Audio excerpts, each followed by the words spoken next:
योना। इसमें हम देखेंगे परमेश्वर का प्रेम सब राष्ट्रों के लिए है। योना को दी गई पहली आज्ञा, योना को दी गई दूसरी आज्ञा।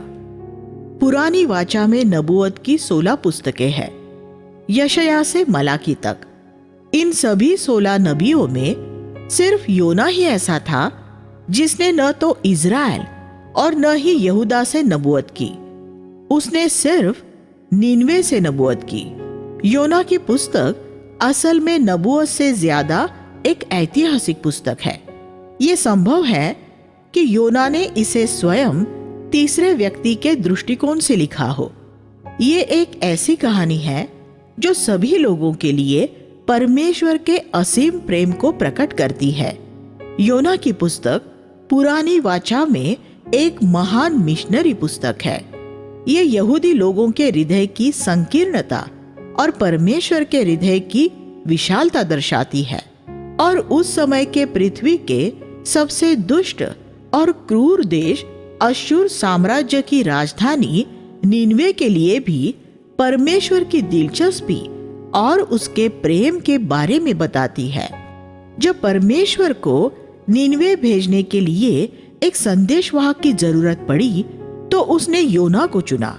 ये एक बड़े सम्मान की बात थी, क्योंकि योना बाहरी संसार में गैर यहूदी जगत में परमेश्वर का पहला नबी होता, लेकिन अपने आज्ञा उल्लंघन द्वारा वह लगभग उस विशेषाधिकार से चूक ही गया था।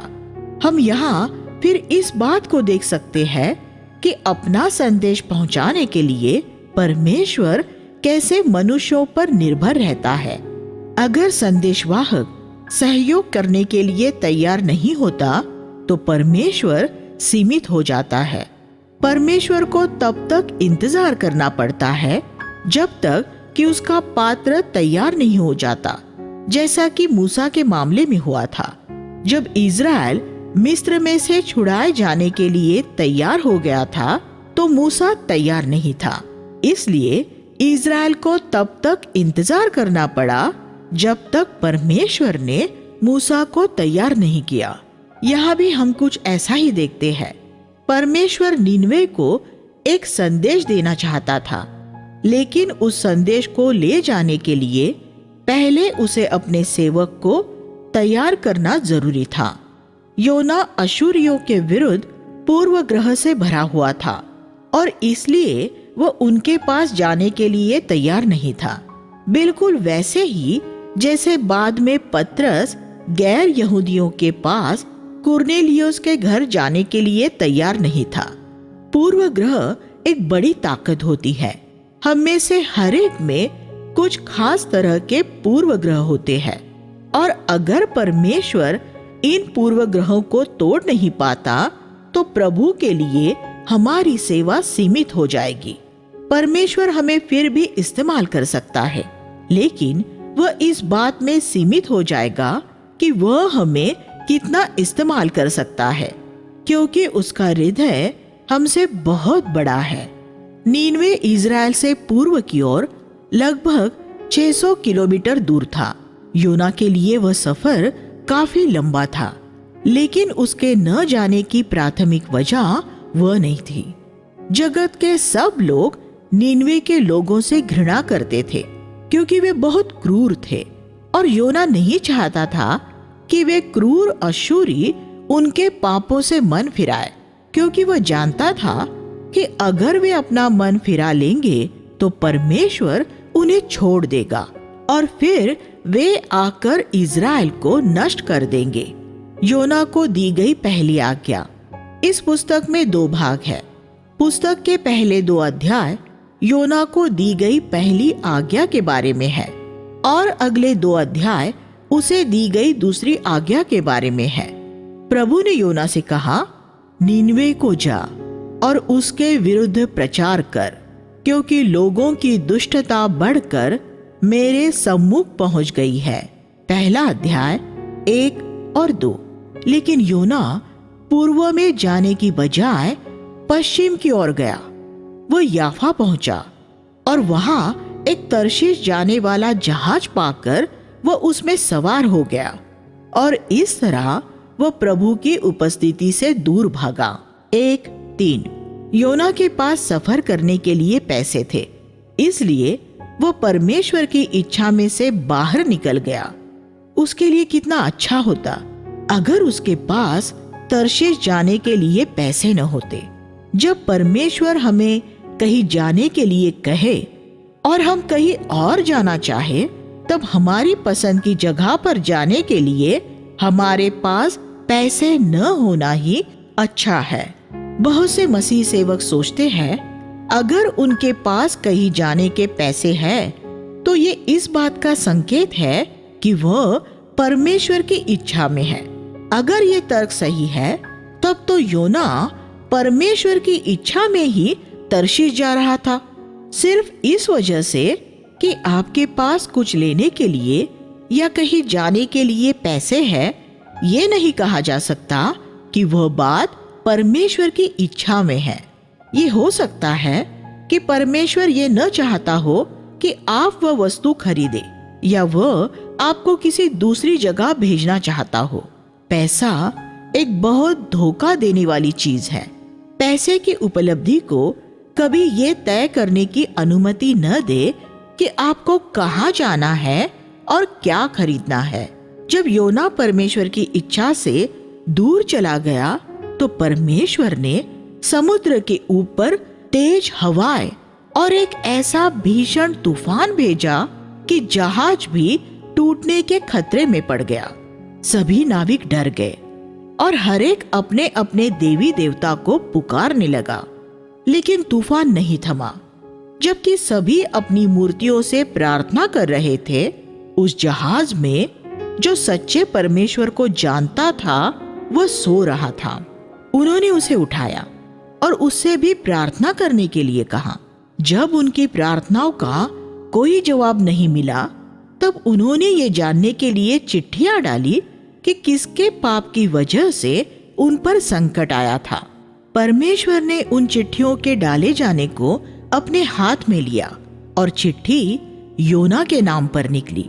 उस जहाज में योना से ज्यादा बड़े बड़े पापी थे, फिर भी उस तूफान की वजह योना था।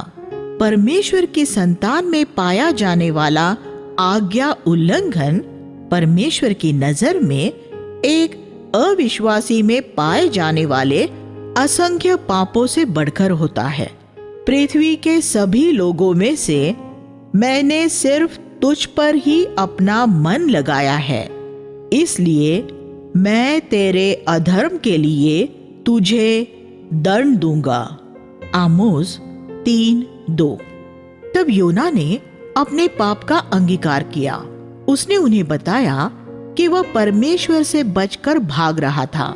तब उन्होंने जहाज को किनारे तक ले जाने की बहुत कोशिश की, लेकिन वे सफल नहीं हुए क्योंकि समुद्र में आया तूफान थम नहीं रहा था। तब योना ने कहा, मुझे उठाकर समुद्र में फेंक दो, तब तूफान थम जाएगा, क्योंकि मैं जानता हूं कि ये तूफान तुम्हारे ऊपर मेरी ही वजह से आया है। पद 12। तब सभी नाविक ये सोचकर डर गए कि अगर उन्होंने योना को समुद्र में फेंक दिया तो परमेश्वर उन्हें दंड देगा। यहाँ ऐसा लगता है जैसे योना से ज्यादा उन विधर्मी लोगों में परमेश्वर का भय था। आखिर में जब कोई दूसरा रास्ता न बचा, तब उन्होंने योना को उठाकर समुद्र में फेंक दिया और तूफान तुरंत ही शांत हो गया। तब उन्होंने परमेश्वर का अत्यधिक भय माना। पद 16।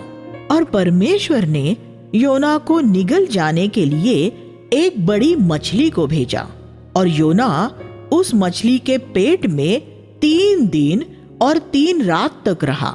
परमेश्वर का वचन प्रेरित वचन है और मैं ये मानता हूँ कि उसमें जैसा लिखा है वैसा ही हुआ है। स्वयं यीशु ने इस कहानी का समर्थन करते हुए कहा था, जैसे योना 3 दिन उस बड़ी मछली के पेट में रहा था, वैसे ही मनुष्य का पुत्र भी पृथ्वी की गहराई में रहेगा। मत्ती 12:40। यीशु के पुनरुत्थान और स्वर्गारोहण से पहले स्वर्ग पृथ्वी के हृदय में गहराई में था और यीशु 3 दिन और 3 रात तक गुरुवार की शाम से, उसे गुरुवार को सूली पर चढ़ाया गया था और रविवार की सुबह उसके मृतकों में से जी उठने तक वह पृथ्वी की हृदय में गहराई में रहा था। 3 दिन के बाद योना ने प्रार्थना की 2:1 में। तब शब्द पर ध्यान दे। इस शब्द से यह स्पष्ट हो जाता है कि योना ने तब तक प्रार्थना नहीं की थी। तो 3 दिन और 3 रात तक वह क्या कर रहा था? शायद मछली के पेट में से किसी तरह निकल जाने की कोशिश करता रहा होगा। उसने बार बार कोशिश की होगी, लेकिन फिसलकर फिर अंदर ही मछली की चिपचिपी पेट में ही गिर रहा होगा। और 3 दिन तक नाकाम कोशिशें करने के बाद उसने प्रार्थना करने का फैसला किया। हम भी जब किसी कठिन परिस्थिति में फंस जाते हैं तो हम भी यही करते हैं। सबसे पहला काम तो हम यही करते हैं कि उसमें से निकलने के लिए हम अपने मानवीय प्रयास करते हैं, और फिर जब हमारे सारे प्रयास निष्फल हो जाते हैं तब हम प्रार्थना करते हैं। इस तरह योना ने 3 दिन के बाद प्रार्थना की, फिर भी कुछ नहीं हुआ। वह कहता है, मैं जीवन से कट गया था और मृत्यु के बंधनों ने मुझे जकड़ लिया था। जब मेरी सारी आशा मिट चुकी थी तब मैंने एक बार फिर परमेश्वर की ओर मन फिराया और मेरी प्रार्थना तेरे पास वरन तेरे पवित्र मंदिर तक पहुंची। 2 अध्याय 6 और 7। उसकी प्रार्थना के बाद भी कुछ नहीं हुआ। फिर उसने प्रार्थना छोड़कर प्रभु की स्तुति करना आरंभ किया। उसने कहा, मैं धन्यवाद के गीत गा गा कर तेरे लिए बलिदान चढ़ाऊंगा। जो मन्नत मैंने मानी है उसे मैं पूरी करूंगा। उद्धार प्रभु से ही है, छुटकारा सिर्फ तेरे पास से ही आता है। 2:9। दूसरे शब्दों में वो ये कह रहा था, प्रभु मैं पूरे हृदय से तेरी स्तुति करूंगा। अगर तू चाहे और जब तू चाहे मुझे छुड़ा सकता है। उसने जैसी ही स्तुति करना शुरू किया, परमेश्वर ने उस मछली को आज्ञा दी कि वह योना को भूमि पर उगल दे। 2:10 में दोबारा तब शब्द पर ध्यान दे। इससे यह स्पष्ट हो जाता है कि उसके प्रभु की स्तुति शुरू करने के बाद ही परमेश्वर ने मछली को उसे भूमि पर उगल देने की आज्ञा दी थी। यह एक सिद्धांत है। हमने भजन संहिता 50:23 का अध्ययन करते हुए भी इस सिद्धांत को जाना था। जो भी धन्यवाद का बलिदान चढ़ाता है, वही वाक्यांश जिसका यहाँ योना ने उपयोग किया है, वह मेरे लिए रास्ता बनाता है कि मैं उसे अपने छुटकारे का दर्शन दे सकूं। दूसरे शब्दों में प्रभु कहता है, अगर तुम शिकायत करने की जगह मेरी स्तुति करो तो तुम्हें छुटकारा देने के लिए तुम मेरे लिए रास्ता तैयार कर दोगे। हम देख सकते हैं कि कैसे यहोशापात ने भी इसी सिद्धांत का पालन किया था। जब विशाल सेनाओं ने आकर उसे घेर लिया तब उसने परमेश्वर की स्तुति करनी शुरू कर दी थी और परमेश्वर ने उसके शत्रुओं से उसे छुटकारा दे दिया था। 2 इतिहास 20:22। ये जरूरी नहीं है कि प्रार्थना अपने आप में विश्वास की एक अभिव्यक्ति हो, लेकिन सच्ची निष्ठापूर्वक की गई परमेश्वर की स्तुति हमेशा ही विश्वास की अभिव्यक्ति होती है। देखिए भजन संहिता 106:12। आप विश्वास के बिना भी प्रार्थना कर सकते हैं, लेकिन समस्या का समाधान हुए बिना ही जब आप परमेश्वर की स्तुति करते हैं, तब आप विश्वास व्यक्त करते हैं। जब आप कहते हैं, प्रभु मैं तेरी स्तुति करता हूँ, क्योंकि मैं जानता हूँ कि छुटकारा सिर्फ तेरे पास से ही आता है, तो आपको छुड़ाने के लिए आपने परमेश्वर के लिए रास्ता तैयार कर दिया है। योना को दी गई दूसरी आज्ञा। फिर प्रभु का शब्द योना के पास दूसरी बार आया। प्रभु की स्तुति हो कि हमारे एक बार निष्फल हो जाने के बाद वह हमें दूसरा मौका भी देता है। योना की पुस्तक में से मिलने वाले संदेशों में से हमें ये एक महान संदेश मिलता है। क्या आप प्रभु के काम में नाकाम हुए हैं? परमेश्वर आपको दूसरा मौका देने का इंतजार कर रहा है। क्या आप दूसरी बार नाकाम हुए हैं? वह आपको तीसरी बार भी मौका देगा। वह सिर्फ दूसरे मौके का ही प्रभु नहीं है, क्योंकि हम में से ज्यादातर हमारा दूसरा मौका बहुत पहले खो चुके हैं। आप चाहे कितनी भी बार नाकाम हुए हो, वह एक और मौका देने वाला प्रभु है। प्रभु आपको अभी भी पुनर्स्थापित कर सकता है, और अगर सच्चे हृदय से मन फिरा ले तो वह आपको इस योग्य बना सकता है कि आप उसके लिए एक सेवकाई पूरी कर सके। योना ने अब अपना पाठ सीख लिया था। उसे ताड़ना देकर नम्र और दीन कर दिया गया था, और अब वह सहर्ष नीनवे जाने के लिए तैयार था। योना 3 दिनों तक महानगर नीनवे में घूमता रहा और उसके मुख्य मार्गों में ये घोषणा करता गया कि नीनवे 40 दिन में नाश हो जाएगा। वह एक अद्भुत बात है कि नीनवे ने तुरंत दीन होकर अपने पापों का अंगीकार किया और अपना मन फिरा लिया। विश्व के इतिहास में होने वाली ये सबसे बड़ी और सबसे तेजी से आई नवजागृति थी, और ये एक विधर्मी मूर्ति पूजक देश में हुई थी। ऐसी नवजागृति कहीं नहीं देखी गई है। योना का संदेश सिर्फ एक वाक्य था, लेकिन उससे हजारों लोग उनके पाप के लिए दोषी ठहरे और सब ने मन फिराया। हम यहाँ क्या देखते हैं? जब परमेश्वर अपने सेवक के साथ सफलतापूर्वक व्यवहार कर लेता है और उसमें एक काम कर देता है, तो उसके अंदर से निकलने वाले एक वाक्य में भी इतनी सामर्थ होगी। अगर परमेश्वर अभी तक आपके हठीलेपन, आज्ञा उल्लंघन, विद्रोह और घमंड से नहीं निपट सका है, तो आपके द्वारा दिए जाने वाले लंबे प्रवचन भी कुछ हासिल न कर पाएंगे। लेकिन अगर परमेश्वर आपको तोड़ने में सफल रहा है, तो आपका एक वाक्य भी सामर्थ्य से काम करेगा। राजा से लेकर भिखारी तक सबने बड़ा विलाप किया और अपने पापों से मन फिराया। उन्होंने टाट ओढ़कर परमेश्वर को पुकारा कि वह उन्हें क्षमा कर दे। वे जान गए थे कि उनके न्याय का समय आ गया है और वे दोषी पाए जाएंगे। जब परमेश्वर ने ये देखा तो उसने उन्हें दंडित नहीं किया।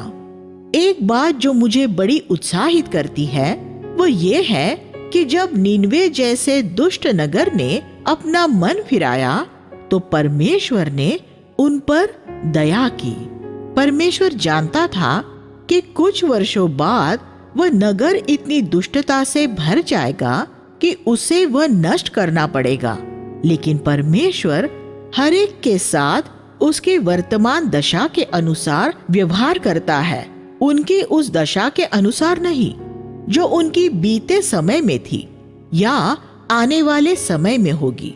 उसका नाम मैं जो हूँ सो हूँ ये है, ये नहीं कि मैं जो था या मैं जो होऊंगा। परमेश्वर हमसे ज्यादा संवेदना से भरा है।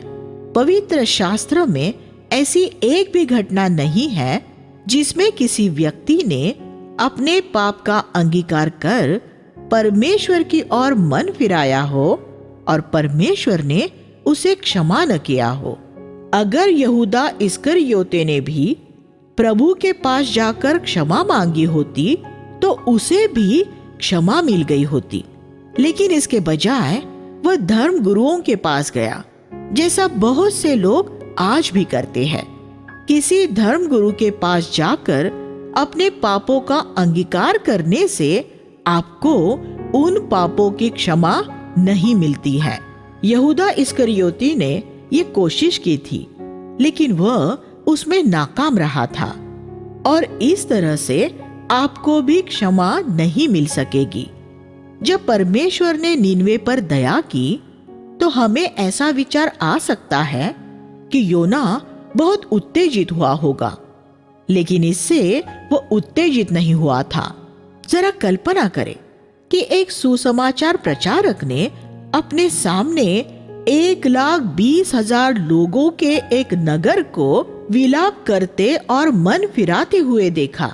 4:11 मानव इतिहास में हुई सबसे बड़ी नवजागृति, और फिर भी वो उत्तेजित नहीं होता। इसके बजाय योना क्रोधित हो गया। सबसे पहले इसलिए क्योंकि उसकी नबूवत पूरी नहीं हुई थी, और दूसरा इसलिए क्योंकि एक देशभक्त इजरायली होते हुए वह नीनवे के लोगों से घृणा करता था, और वो ये आशा कर रहा था कि अगर वे मन नहीं फिराएंगे तो परमेश्वर उन्हें नाश कर देगा। क्या हम योना की तरह हैं? क्या पृथ्वी पर ऐसा कोई है जिसके लिए हम ये चाहते हैं कि परमेश्वर उसे आशीष न दे? क्या हम ये भूल गए हैं कि परमेश्वर ने हम पर कैसी दया दिखाई है और हमें कितनी आशीषें दी है, जबकि हम सिर्फ नरक में फेंके जाने लायक ही थे। लेकिन एक नबी के रूप में योना की दिलचस्पी अब उसके अपने सम्मान और ख्याति में हो गई थी। योना को एक पाठ सिखाने के लिए परमेश्वर ने एक पौधे को उसके सिर पर छाया करने के लिए उगाया। योना उस पौधे के कारण बहुत आनंदित हुआ, लेकिन अगले दिन परमेश्वर ने एक कीड़ा भेजा जिसने उस पौधे को ऐसा काटा कि वह सूख गया। योना को फिर से बहुत गुस्सा आया क्योंकि उसके सिर पर कड़ी धूप पड़ रही थी। तब उसने कहा, मेरे लिए जीने से मरना ही भला है। 4:8 तब परमेश्वर ने योना से कहा, उस पौधे पर तुझे इतना तरस आया जो एक ही रात में बढ़ा और फिर सूख गया, और इस महानगर नीनवे में तो 1,20,000 से भी ज्यादा लोग हैं जो अपने दाएं और बाएं हाथों का फर्क भी नहीं जानते, और इसमें बहुत से जानवर भी हैं। क्या मैं इस पर तरस न खाऊं? 4:11 ये अद्भुत है कि परमेश्वर की दिलचस्पी नीनवे के जानवरों में भी थी। धर्मी मनुष्य अपने पशु के प्राण की भी चिंता करता है। नीति वचन 12:10 इस पद में योना 4:11 पुरानी वाचा के अन्य किसी भी पद से ज्यादा हम खोई हुई आत्माओं के लिए परमेश्वर की संवेदना देख सकते हैं। परमेश्वर ने जगत से ऐसा प्रेम किया कि उसने अपना इकलौता पुत्र दे दिया कि कोई नाश न हो। लेकिन न जाने क्यों योना इस मामलों में परमेश्वर के साथ संगति नहीं कर सका। आज भी ऐसे बहुत से प्रचारक हैं जो प्रचार करते हैं और योना की तरह नव जागृतियां देखते हैं, लेकिन योना की ही तरह उनकी परमेश्वर के संवेदना भरे हृदय के साथ कोई संगति नहीं होती। ऐसे प्रचारक अपनी सेवकाई उस तरह पूरी नहीं करते जैसा परमेश्वर चाहता है। आप प्रचार कर सकते हैं और लोग उद्धार पा सकते हैं, लेकिन सब कुछ पूरा हो जाने के बाद योना की तरह ये हो सकता है कि आपकी परमेश्वर के साथ कोई संगति न हो। एक सही सुसमाचारीय सेवकाई का आधार परमेश्वर के हृदय के साथ संगति होना है। जिनके पास ज्योति नहीं है उनके प्रति परमेश्वर बड़ी संवेदना रखता है। बाइबल कहती है कि परमेश्वर चाहता है कि सब मनुष्य अपना मन फिराए, उद्धार पाए और सत्य का ज्ञान प्राप्त करे। 1 तीमुथियुस 2:4। वह इसकी लालसा करता है। हम परमेश्वर के हृदय के साथ जितनी ज्यादा संगति करते हैं, हम उसके बोझ में उतने ज्यादा सहभागी होते हैं। अगर परमेश्वर ने आपको एक सुसमाचार प्रचारक होने के लिए बुलाया है तो वह आपको खोई हुई आत्माओं का बोझ देगा। अगर परमेश्वर ने आपको शिक्षक होने के लिए बुलाया है तो वह आपको ऐसे विश्वासियों के लिए संवेदना, करुणा देगा जो अंधे हैं और भ्रम में पड़े हैं और जो एक जैवन जीवन में प्रवेश नहीं कर रहे हैं। अगर हमें अपनी सेवकाई एक प्रभावी रूप में पूरी करनी है तो ये अनिवार्य है कि हम परमेश्वर के हृदय के साथ संगति करते हुए उसकी संवेदना, उसकी करुणा में सहभागी हो। आइए हम प्रार्थना करें। हे स्वर्गीय पिता, हमें आपके सच्चे सेवक होने के लिए, गरीब लोगों के प्रति और खोई हुई आत्माओं के प्रति सही दृष्टिकोण रखने के लिए और आपके हृदय के साथ संगति करने के लिए मदद कीजिए। यीशु के नाम में मांगते हैं, आमीन।